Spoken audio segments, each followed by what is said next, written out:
2022 to June of 2023, Georgia's Department of Corrections says there were more than 1,000 inmate-on-inmate assaults, and with more than 200 deaths last year in state prisons, 38 of those were homicides. Camila Williams joins us in studio to explain how an inmate's death impacts the family and other inmates.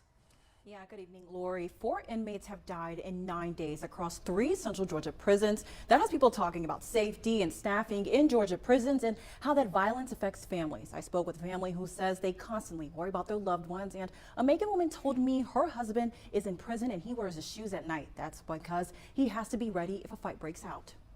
When I hear the daily violence that occurs, I mean, even when I'm on the phone with my husband and I'm hearing yelling and screaming in the background, I'm like, what's going on? He's like, it's just another day in paradise. Emily Castro says you never know what you'll find out in Georgia's state prisons. Her husband is serving time in Calhoun State Prison for a drug crime. That's about 2.5 hours south of here. Castro says she understands how the prison system operates, but other families? A lot of family members don't, and they have no trust in the system. And while I don't have trust in the system, I have the knowledge to protect myself and my husband. She says when she visits her husband, staff doesn't treat inmates' families as human beings. For example, female visitors can't wear an underwire bra because it's considered contraband. They intimidate even the loved ones to keep their mouths shut. They won't let us go to the bathroom sometimes during visitation because they can.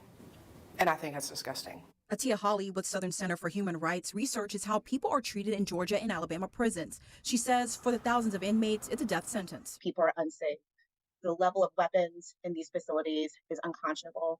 The quality of medical care is unconscionable. Hawley says state agencies must be held accountable for the number of inmates dying. That just can't be the normal state of being when it comes to our taxpayer-funded facilities. And Castro agrees. People need to be held accountable for how they're being treated. The federal system has it down, but I don't know why Georgia can't get it together.